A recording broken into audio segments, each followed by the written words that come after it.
السلام علیکم ورحمۃ اللہ وبرکاتہ۔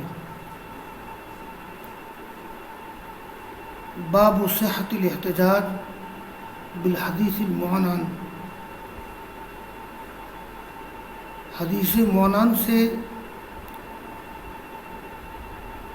احتجاج کرنا، استدلال کرنا کب صحیح ہے؟ یہ آج کا جو باب ہے یہ صحیح مسلم کے مقدمہ کا چھٹا اور آخری باب ہے، اور اس باب میں امام مسلم رحمہ اللہ نے یہ بتایا ہے کہ حدیث معنن کب قابل حجت ہے، حدیث معنن کی قابل حجت ہونے کی شرائط کیا ہیں۔ آج میرا درس اس باب کے حوالے سے تمہیدی درس ہوگا۔ طلبہ کو معلوم ہونا چاہیے کہ حدیث کی کتابوں میں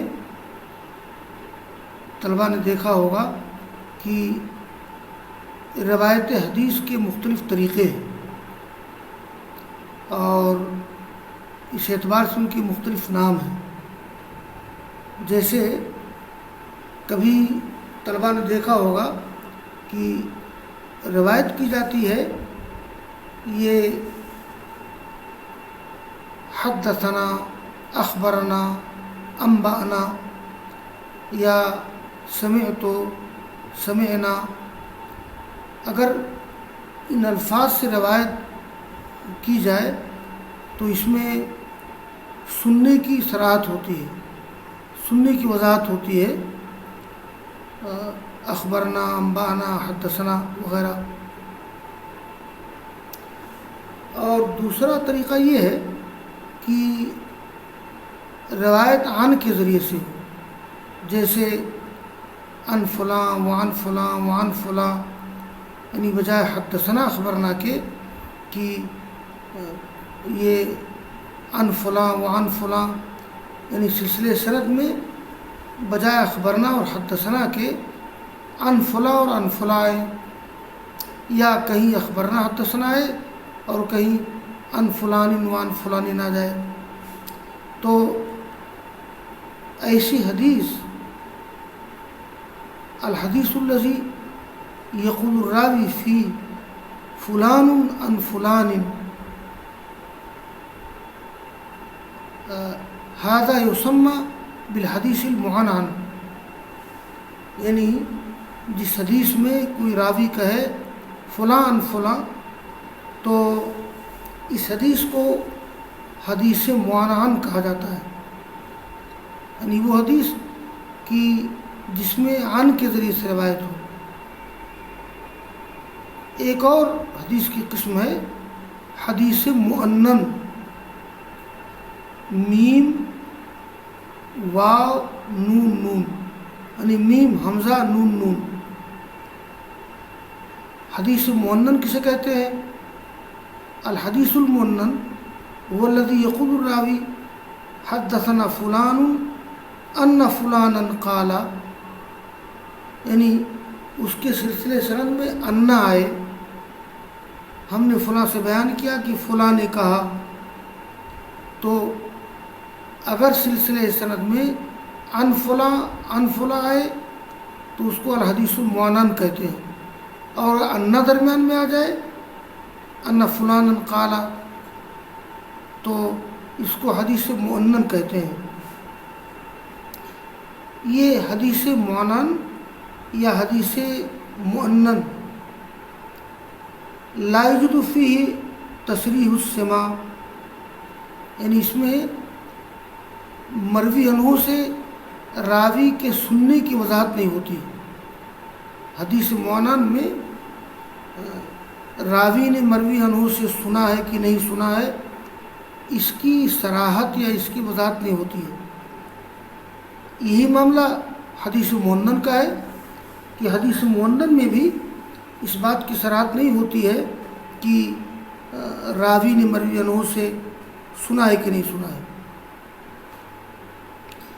حدیث معنن اور حدیث معنن کے بارے میں یہ قال الجمہور ان کعن وہ محمول علی السماع بشروط خاصہ، یعنی جمہور کی رائے یہ ہے کہ یہ انا ان کی طرح ہے، یعنی حدیث معنن کی طرح ہے، اور یہ حدیث محمول ہوگی سماع پر۔ اگر کوئی راوی روایت کرے عن یا انا کے ذریعہ تو اس کو محمول کیا جائے گا سماع پر، کہ راوی نے مروی عنہ سے سنا ہے، کچھ خاص شرائط کے ساتھ۔ خاص شرائط میں یہ شرط یہ ہے کہ راوی اور مروی عنہ ایک زمانے کے ہوں، اور ان میں سے کوئی راوی مدلس نہ ہو، یعنی اپنے شیخ کو، اپنے استاذ کا نام حذف نہ کر دیا کرتا ہو۔ تو اگر راوی اور مروی عنہ ایک زمانہ کے ہیں اور پھر راوی مدلس نہ ہو تو قال الجمہور ان کعن وهو محمول على السماع بشروط خاصة۔ وقال احمد وجماعة هو منقطع حتى يتبين اتصاله۔ امام احمد اور ایک جماعت کی رائے یہ ہے کہ حدیث معنن یا حدیث مؤنن کو حدیث منقطع کہا جائے گا یہاں تک کہ اس کا متصل ہونا واضح ہو جائے۔ تو یہ بات رہی حدیث معنن اور حدیث مؤنن کے بارے میں۔ یہاں جو امام مسلم نے عنوان قائم کیا ہے باب صحت الاحتجاج بالحدیث المعنن، تو حدیث معنن کب قابل حجت ہے، اس کے بارے میں ائمہ اور محدثین کے 5 مذاہب ہیں۔ المذهب الاول الحدیث المعنن يحمل على الاتصال اذا امكن التلاقي بسبب المعاصرة بين الراوي والمروي عنه بشرط ان لا يكون الراوي مدلسا ذهب اليه الجمهور۔ میں نے بھی ذکر کیا ہے، پہلا مذہب یہ ہے کہ حدیث معنن کو محمول کیا جائے گا اتصال پر جب راوی اور مروی عنہ ایک زمانہ کے ہوں، یعنی دونوں میں ملاقات ممکن ہو معاصرت کی وجہ سے راوی مروی عنہ کے درمیان، اس شرط کے ساتھ کہ راوی مدلس نہ ہو۔ یہی جمہور کی رائے ہے، اور امام مسلم رحمہ اللہ بھی اسی نقطہ نظر کے ہیں کہ حدیث معنن کو محمول کیا جائے گا اتصال پر جب معاصرت یعنی ایک زمانہ میں ہونے کی وجہ سے دونوں میں ملاقات ممکن ہو، اور شرط یہ ہے کہ راوی مدلس نہ ہو۔ ھذا مذہب اول۔ المذہب الثانی يحمل الحدیث المعنن اذا ثبت التلاقی بین الراوی والمروی عنہ فی عمورها مرۃ فاکثر، ذهب الیہ علی بن المدینی وبعض المتأخرین واشترطه البخاری فی جامعہ فقط۔ یعنی حدیث معنن کو محمول کیا جائے گا اتصال پر، یحمل الحدیث المعنن علی الاتصال، حدیث معنن کو محمول کرے گی اتصال پر جب راوی مروی عنہ میں ملاقات ثابت ہو عمر میں ایک مرتبہ ایک سے زیادہ، یعنی صرف معاصرت کافی نہیں ہے بلکہ راوی مروی عنہ میں ایک یا اس سے زیادہ ملاقات ثابت ہو۔ اگر ایسا معاملہ ہے تب پھر ایسی حدیث کو محمول کرے گی اتصال پر۔ یہ رائے ہے علی بن مدینی کی اور بعض متأخرین کی۔ امام بخاری رحمہ اللہ نے اپنی کتاب جامع صحیح بخاری میں اس شرط کا لحاظ رکھا ہے۔ امام بخاری رحمہ اللہ مطلقاً صحت حدیث کے لیے اس شرط کے قائل نہیں ہیں، لیکن جامع صحیح بخاری میں تخریج حدیث کے لیے امام بخاری نے اس شرط کا لحاظ رکھا ہے، اسی لیے جامع صحیح بخاری اصول کتب ہے۔ تیسرا مذہب یہ ہے لا بد من یکون الراوی قد ادرک المروی عنہ ادراکا بینا ذهب الیہ العلامہ القابسی۔ علامہ قابسی کی رائے یہ ہے کہ راوی و مروی عنہ کا ایک زمانے میں ہونا، ملاقات کا ممکن ہونا، یا صرف ملاقات کافی نہیں ہے، ضروری ہے کہ راوی مروی عنہ کے درمیان اچھی طرح ملاقات ہو، یعنی یہ محض یہ نہیں کہ صاحب ملاقات کی ہے، ادراک بین، ضروری ہے کہ راوی نے مروی عنہ کو پا لیا ہو، ملاقات کی ہو واضح طور پر۔ تو یہ رائے علامہ قابسی کی ہے۔ اور پانچواں مذہب یہ ہے کہ لابد من طول الصحبہ بین الراوی والمروی عنہ، قالہ ابو المظفر السمعانی الشافعی۔ ابو المظفر سمعانی شافعی کہتے ہیں کہ راوی مروی عنہ کے درمیان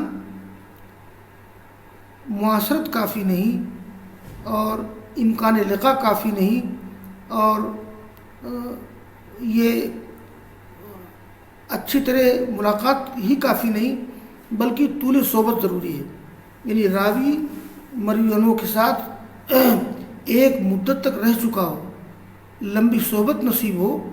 تو یہ ابو المظفر سمعانی کی رائے ہے کہ لابد من طول الصحبہ بین الراوی مروی عنہ، راوی مروی عنہ کے درمیان لمبی صحبت ہونی چاہیے، تب اس روایت کو محمول کرے گی اتصال پر، ورنہ اس کو منقطع مانا جائے گا۔